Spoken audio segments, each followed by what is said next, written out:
In the previous lecture, we have completed significant figures and we have started the discussion of dimensional analysis.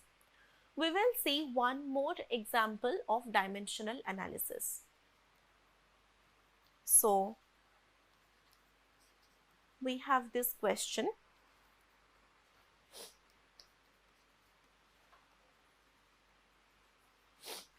How many minutes are there in 6 days? Okay. How many minutes are there in 6 days? So, we know that one day is equal to 24 hours, right?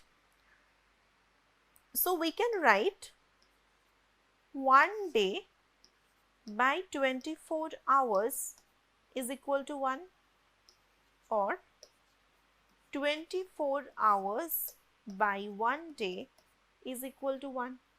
So, these are same. So, now we have to find how many hours in 6 days. So, 6 days can be written as 6 days into 24 hours by 1 day. Why are we using this and why are we using this term and why aren't we using this term? This is simple because ultimately we need the result in terms of hours, right? So, if we multiply 6 days here, then the units will not match up. The units will become days square by hour. We don't need that. So, if we put this term here, then only the days can be cancelled. So, these are cancelled.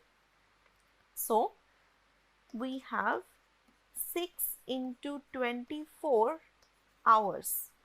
So, we get 6 days equal to 144 hours. Now, we need the actual result in minutes. Okay. So, we know that 1 hour is equal to 60 minutes.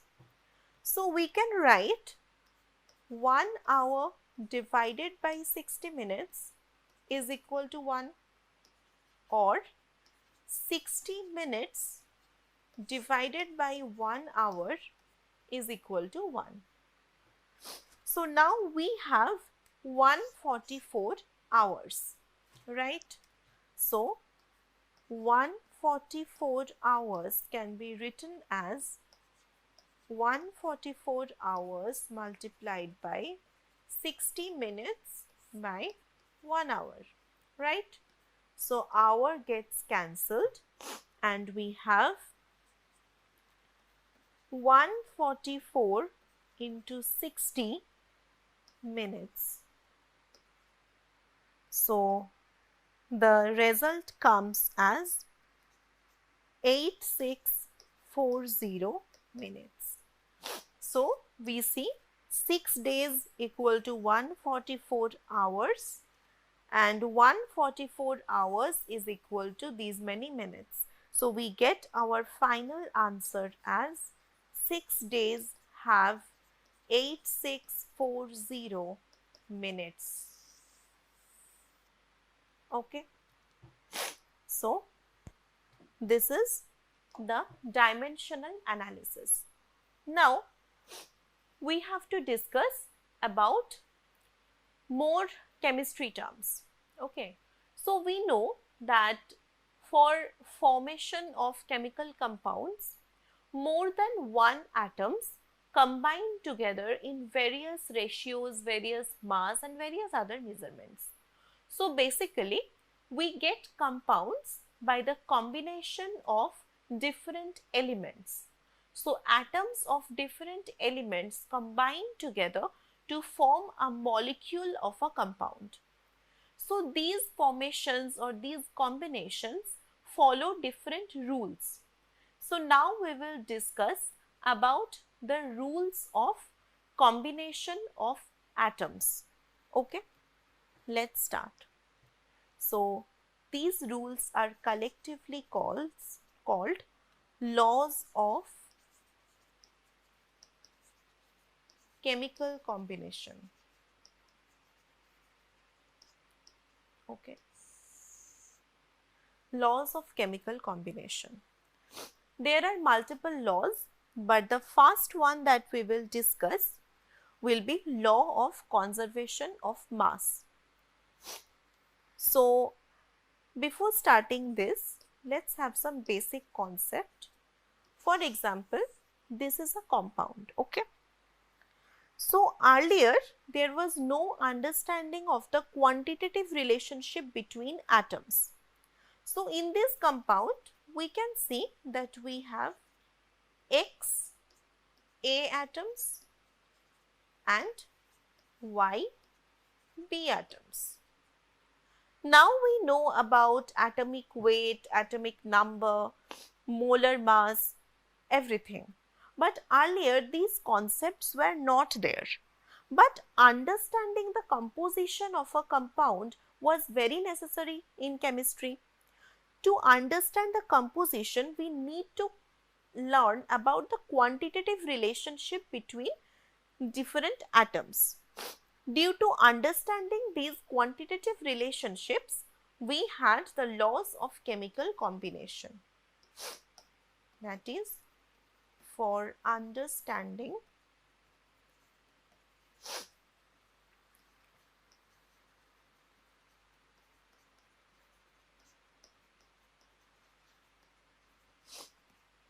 quantitative relationships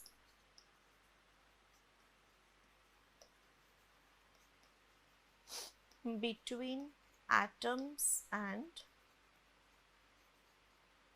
molecules. Okay. So the first law that we will learn is law of conservation of mass. We all know about the law of conservation of energy, right? It is one of the most basic laws of physics, which is the law of conservation of energy, which says that energy can neither be created nor destroyed, it can only be converted from one form to another. We know that energy has many forms: heat energy, light energy, mechanical energy, etc. So we know that energy cannot be created and energy cannot be destroyed. So energy can sometimes be converted from mechanical energy to heat energy, electrical energy to chemical energy, etc. So similar statement can be given for mass as well. So it is said that the mass of the universe remains constant. So we can neither generate mass, we cannot also destroy mass completely. We can just convert from one form to another. So this law of conservation of mass was given by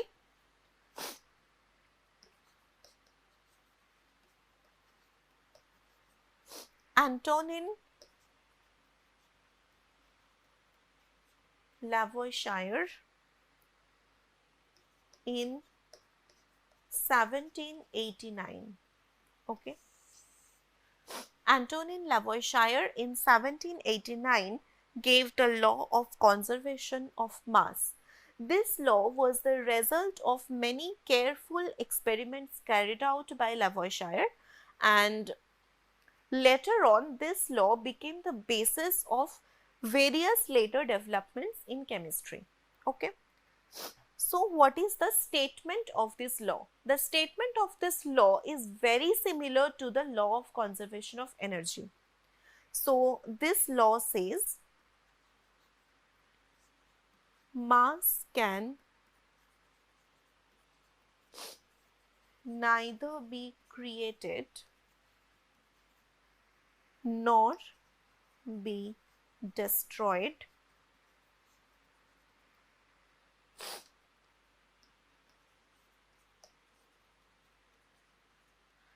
it can be converted from one form to another. Okay. So, from this statement, we can derive another statement which says, so we know that in chemical reaction, we have some reactants and we get products. Okay. So, this is a chemical reaction.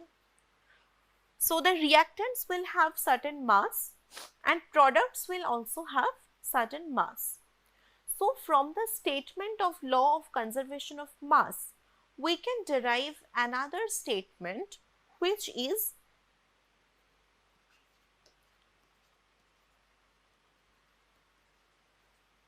in a chemical reaction,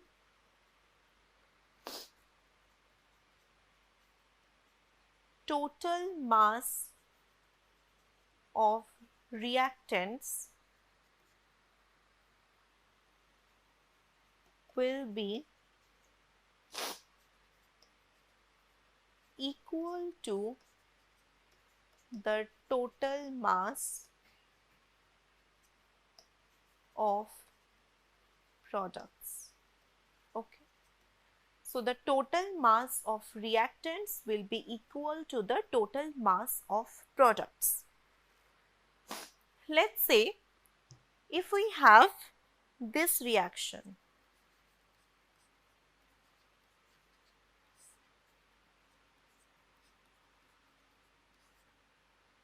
okay. So, if this is the reaction,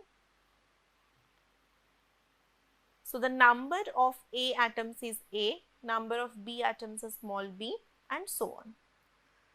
So, by this statement, that total mass of reactants is equal to the total mass of products. For this chemical reaction, we can say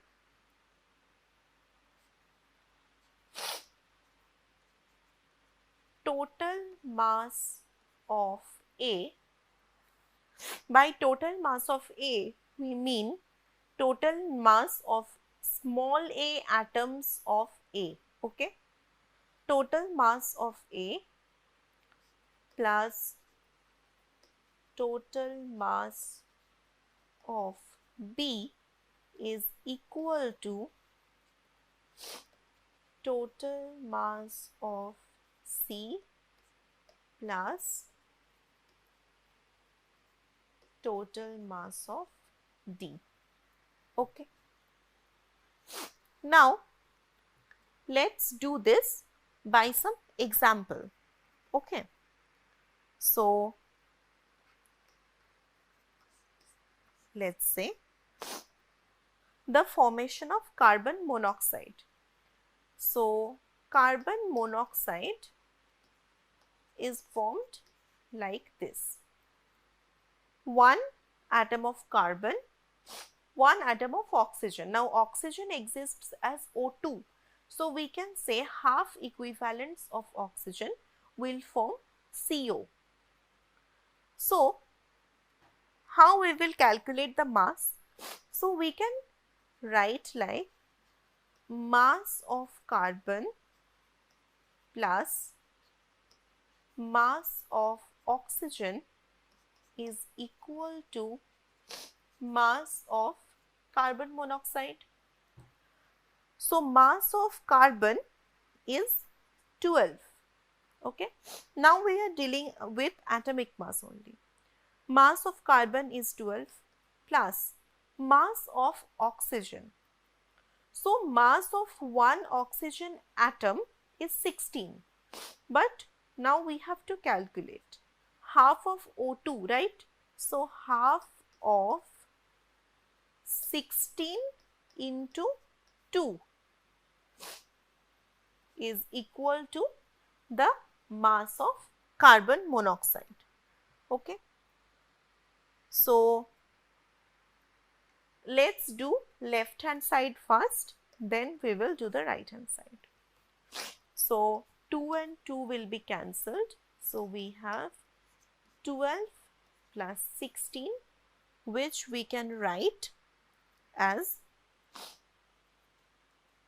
28. Okay. Now on the right hand side, we have mass of carbon monoxide. So mass of carbon monoxide, so 12 plus 16, again it is 28. So the mass on both sides are equal. Another example is H2 plus half O2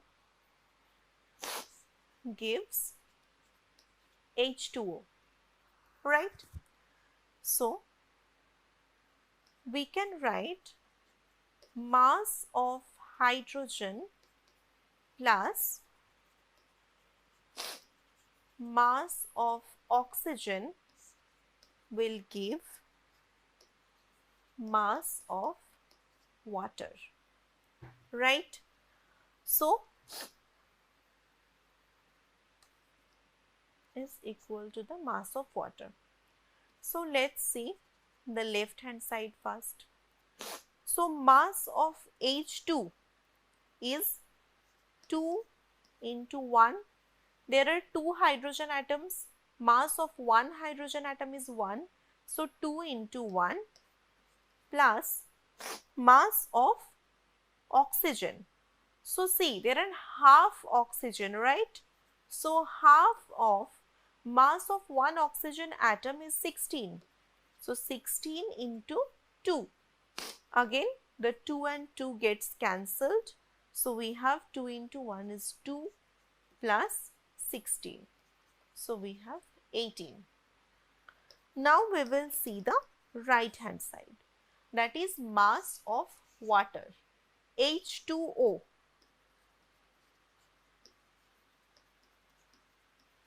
So mass of water will be 1 into 2 plus 16. So again 18.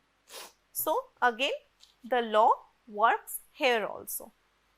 Now using these laws, we will do some mathematical problems.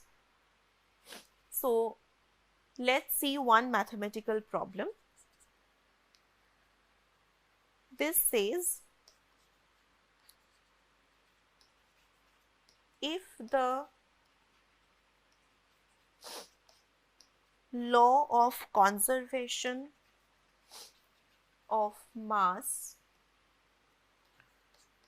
is true, then 20.8 grams of barium chloride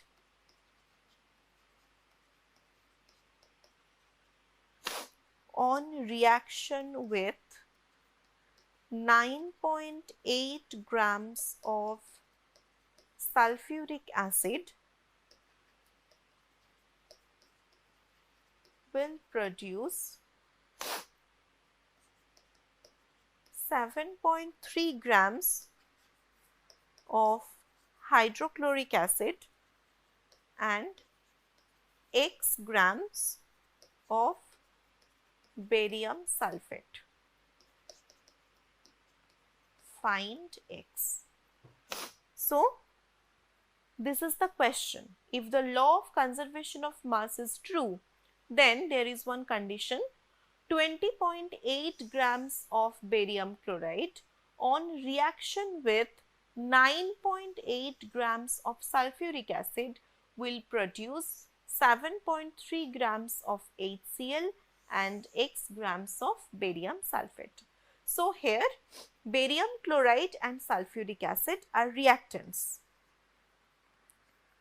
So BaCl2 plus H2SO4 will give, products are HCl and barium sulfate.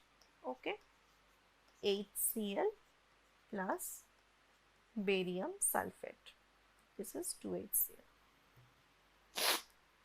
Now we have the mass of barium chloride as 20.8 grams. The mass of sulfuric acid is 9.8 grams. Mass of HCl is 7.3 grams and mass of barium sulfate is X. So we know mass of reactants is equal to the mass of products. So we can say that mass of barium chloride plus mass of H2SO4 is equal to mass of HCl plus mass of barium sulfate. So if we put the values 20.8 grams plus 9.8 grams equal to, although there are two molecules of HCl, but the mass given is the total mass, okay. We are not talking about atomic mass anymore. This is the total weight of the product formed. So 7.3 grams plus X. So this side is 30.6 grams is equal to 7.3 grams plus X. So X is 30.6 gram minus 7.3 gram. So we get X equal to 23.3 gram.